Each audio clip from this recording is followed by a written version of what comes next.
नमो नमः स्टूडेंट। आज हम सेमुशी पुस्तक से चतुर्थ पाठ का अर्थ करेंगे। यह पाठ बेताल पंचविंशति नामक कथा संग्रह से लिया गया है। इस पाठ की कहानी इस प्रकार से है, जिसमें मनोरंजन और आश्चर्यजनक घटनाओं के माध्यम से जीवन मूल्यों का निरूपण किया गया है। जीवन मूल्य अर्थात हमारी लाइफ में जो जो मूल्यवान चीज़ें होती हैं उनका वर्णन किया गया है। इस कथा में जीमूतवाहन किसी का नाम है। अपने पूर्वजों के काल से घर के बगीचे में एक लगा हुआ कल्प वृक्ष है। कल्प वृक्ष कहते हैं हमारी कामनाओं की पूर्ति करने वाला पेड़। तो लगाए गए पूर्वजों के उस कल्प वृक्ष से वो सांसारिक द्रव्यों को नहीं मांगता, बल्कि संसार के जो प्राणी हैं उनके दुखों को दूर करने का वरदान मांगता है। क्योंकि धन तो आप स्टूडेंट जानते ही हैं कि एक पानी की लहर के समान चंचल होता है। पानी की लहर में जैसे चंचल का कहने का मतलब है कि पानी में, एक समुद्र में, नदी में एक लहर आती है और फिर चली जाती है, फिर आती है, फिर चली जाती है। तो ये धन है, ये पैसा है, धन दौलत है, इसी के समान जो है चंचल होता है धन तो। लेकिन परोपकार जो होता है वो इस संसार का सर्वोत्कृष्ट माने सबसे अच्छा और एक चिरस्थायी तत्व है। परह प्लस उपकार अर्थात दूसरों पर उपकार करना। वो उपकार जो होता है वो सालों साल जिंदा रहता है, वो कभी भी ख़त्म नहीं होता। धन तो आज है, ख़त्म हो जाता है, कभी किसी के पास में नहीं रहता है। लेकिन यदि हम परोपकार करते हैं तो वो हमारा परोपकार चारों तरफ हमारे मरने के बाद भी फैला रहता है, सब तरफ में विद्यमान रहता है। तो चलिए अब हम इस कथा के बाद इसका अर्थ करते हैं। डियर स्टूडेंट, आप सब पेन, नोटबुक सब अपने साथ में रखेंगे और जो मैं समझाऊंगी आपको वो आप समझेंगे और साथ साथ में अपनी नोटबुक में लिखते भी जाएंगे। जो मैं लिखवा रही हूँ वो मैं आपके डिस्क्रिप्शन बॉक्स में भी अपलोड कर दूंगी, वहाँ भी आपको मिलेगा। लेकिन आप साथ साथ लिखेंगे तो आपका काम कभी भी नहीं बढ़ेगा। मैं इस पार्ट को 3 पार्ट में करूँगी। इस पार्ट का अर्थ 2 पार्ट में समझाऊँगी और 1 पार्ट में हम इसका अभ्यास कार्य करेंगे। क्योंकि जल्दी जल्दी करने से क्या होता है ना कि हमें पार्ट अच्छी तरह से समझ में नहीं आता। मैं धीरे धीरे समझाऊँगी जिससे कि आप इस पार्ट को अच्छी तरह से समझ सकें। तो अब हम अर्थ स्टार्ट करते हैं। अस्ति हिमवान नाम सर्वरत्न भूमि नगेंद्र कि हिमवान नाम, हिमवान कहते हैं हिमालय को, सर्वरत्न भूमि अर्थात सभी रत्नों की भूमि। नगेंद्र, नगेंद्र माने नग माने पर्वत और इंद्र माने राजा। पर्वतों का राजा अर्थात पर्वतों में भी श्रेष्ठ हिमवान। हिमवान हिमालय नाम का एक क्या था? नगेंद्र पर्वत था, एक पहाड़ था। तो सभी रत्नों की भूमि, सभी रत्नों को पैदा करने वाली भूमि, पर्वतों में भी श्रेष्ठ हिमवान नाम अस्ति, हिमवान नाम का एक पर्वत था। तस्य सानोरुपरि, तस्य उसके ऊपर, किसके ऊपर? हिमालय, उसके सानोपरि उसकी चोटी पर, कंचनपुरम नाम नगरम विभाति। विभाति माने कहते हैं चमकने को, एक्चुअल में चमकना कहते हैं। आप देखते हो ना रामदेव की कहते हैं कपाल भाति, उससे आपको अच्छे से याद रहेगा। विभाति, कपाल कहते हैं माथे को, भाति माने कहते हैं चमकना, सुशोभित होना। तो रामदेव हमेशा एक्सरसाइज जब कराते तो बोलते हैं ना कपाल भाति करो तो आपका पेट सही रहेगा, आपकी सेहत ठीक रहेगी, आपका मुख, माथा, ललाट भी आपका खूब अच्छी तरह से चमकता रहेगा। तो हम भाति को उसी से याद रखेंगे। तस्य सानोरुपरि विभाति। इससे पहले स्टूडेंट सर्वरत्न भूमि नगेंद्र पर अंडरलाइन करेंगे। इसमें जो है संधि है, सर्वरत्न भूमि ही, भूमि पर विसर्ग और नगेंद्र, तो ये विसर्ग संधि है। तस्य सानोरुपरि, सान प्लस इस पर भी आप अंडरलाइन कर लीजिए। इसको भी है, इस पर है सानोहो प्लस उपरी, उसके ऊपर। तो उसके ऊपर क्या था, उसके चोटी के ऊपर भी एक कंचनपुर नाम का एक नगर सुशोभित हो रहा था। कंचनपुर नाम का एक नगर सुशोभित हो रहा था। वहाँ पर तत्र जीमूत केतु इति, इसको भी अंडरलाइन करेंगे। तो इसमें भी एक संधि है, जीमूत केतु प्लस इति।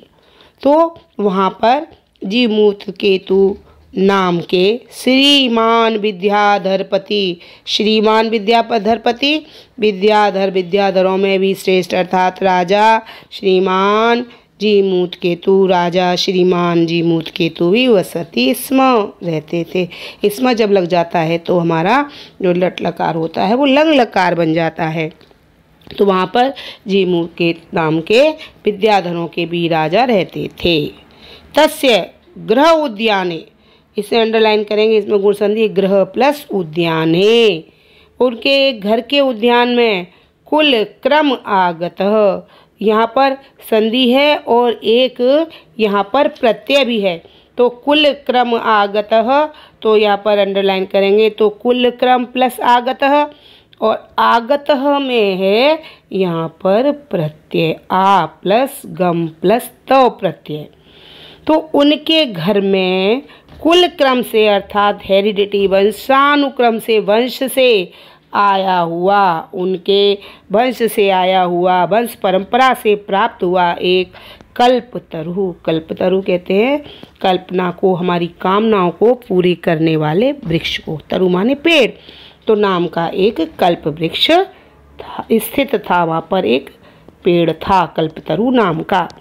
स राजा जीमूत केतु तम कल्पतरुम आराध्यम तत्प्रसादात च बोधिसत्वांश संभवम जीमूत वाहनम नाम पुत्रम प्रापनोत।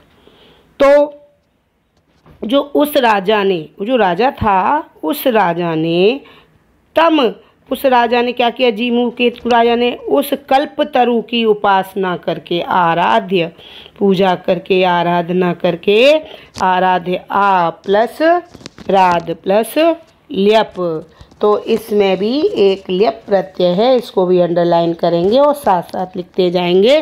तो उस कल्पतरु की आराधना करके, पूजा करके, तत्प्रसादात, और उसकी कृपा से, उसकी कृपा से च बोधिसत्व सत्वांश संभवम जीमूत वाहनम नाम पुत्रम प्राप्नोत, तो उसने उसकी उपासना करके और बोधि, उसकी कृपा से बोधिसत्व के अंश से उत्पन्न जीमूत वाहन नाम के पुत्रम प्राप्नोत, पुत्र को प्राप्त किया। और वह पुत्र कैसा था, सह महान दानवीर, वह महान दानवीर बहुत दान करता था। सर्वभूतानुकंपी, भूतानुकंपी पर अंडरलाइन करेंगे, भूत यहाँ पर भूतान प्लस अनुकंपी, भूत प्लस अनुकंपी, भूत कहते हैं प्राणियों को, सर्वभूत प्लस अनुकंपी, वह महान दानवीर और सभी प्राणियों पर कृपा करने वाला हुआ, अर्थात वह सभी प्राणियों पर बहुत कृपा करता था। तस्य गुणैः प्रसन्नः स्वसचिवैः च प्रेरितः राजा कालेन समप्राप्त यौवनं तम यौवराज्ये अभिषिक्तवान। तब गुणैः, तस्य गुणैः, तस्य गुणैः माने उसके गुणों से प्रसन्न होकर, तृतीया व्यक्ति बहुवचन है, तो यहाँ पर तृतीया व्यक्ति बहुवचन का जो हमारा सिंबल होता है से के द्वारा, तो उसके गुणों से प्रसन्न होकर अपने सचिवई और अपने मंत्रियों से प्रेरित होकर, इस प्रेरित में भी एक प्रत्यय है प्र प्लस इर प्लस त प्रत्यय, तो उसके वो राजा कैसा था, उनके गुणों से, उस राजा के गुणों से प्रेरित प्रसन्न होकर के और अपने सचिवों से प्रेरित होकर के राजा ने उसे क्या किया, उसको राजा ने उसको मंत्रियों से प्रेरित होकर के समय के अनुसार, कालेन समय से, समय के अनुसार, संप्राप्त यौवन अर्थात वो यंग हो चुका था, जवान हो चुका था, उस यौवन प्राप्त किए उसको युवराज्य अभिषिक्तवान, उसको युवराज के पद पर सुशोभित कर दिया, अर्थात उसे राजा बना दिया, उसका अभिषेक कर दिया। युवराज्य स्थितः स जीमूत वाहन, और युवराज के पद पर अभिषिक्त वह बना हुआ वह जीमूत वाहन कदाचित कभी किसी भी प्रकार से किसी भी समय हितैषी भी पिता के मंत्रियों के द्वारा और पिता के हितैषियों के द्वारा ये कहा गया, उक्त में भी त प्रत्यय है, वच प्लस त, कहा गया, पिता के मंत्रियों और हितैषियों के द्वारा कभी कहा गया कि युवराज, हे युवराज, यह अयम सर्व कामदः कल्पतरु, जो यह कल्पतरु है वह सर्व कामदः, सभी कामनाओं की पूर्ति करने वाला ये कल्पतरु, तब उद्याने, इसमें भी संधि है गुण, तब प्लस उद्याने, तुम्हारे उद्यान में तिष्ठति, स्थित है। हे युवराज, जो यह सभी कामनाओं की पूर्ति करने वाला ये जो उद्यान, तुम्हारे उद्यान में जो ये कल्पतरु है वह जो है स्थित है तुम्हारे उद्यान में, और वह कैसा है, सह तब सदा पूज्य, वह जो है तुम्हारे द्वारा हमेशा पूजनीय होना चाहिए। इसमें भी हमारे में पूज्य में इसमें भी हमारे में प्रत्यय है, पूज्य प्लस त प्रत्यय है, तो यह भी तुम्हारे द्वारा हमेशा पूजनीय होना चाहिए। क्योंकि अस्मिन अनुकूले, यदि यह पेड़ अनुकूल स्थिति में रहेगा, तुम्हारे फेवर में रहेगा, तो शक्रः प्लस अपि, यहाँ पर भी हमारे में विसर्ग संधि है, और न अस्मान, यहाँ पर जो है स्वर संधि न प्लस अस्मान, वाधितुम, वाद प्लस तुमुन, यहाँ पर तुमुन प्रत्यय है, तो ये इसके अनुकूल रहने पर, इसके अनुकूल स्थिति में रहने पर पेड़ जो है कल्पतरु यदि हमारे अनुकूल रहेगा, तो इसके अनुकूल स्थिति में रहने पर, हमारे फेवर में रहने पर, शक्रः अपि, शक्र कहते हैं इंद्र को, इंद्र भी हम सभी को, न अस्मान, हम सभी को, बाधितुम, इंद्र भी हम सभी को कभी भी बाधित नहीं कर सकता, कभी भी दुख नहीं पहुंचा सकता। तो डियर स्टूडेंट, हमने अभी पहले पैराग्राफ का अर्थ किया है, अभी हम इसको अच्छी तरह से समझ लेंगे, और इसमें कुछ विशेष्य भी आए हुए हैं, उन सबको मैं आपके डिस्क्रिप्शन बॉक्स में डाल दूँगी, वहाँ से आप सब नोट कर लेंगे और अच्छी तरह से पढ़ लेंगे। नेक्स्ट हम अर्थ नेक्स्ट अपने वीडियो में करेंगे। धन्यवाद।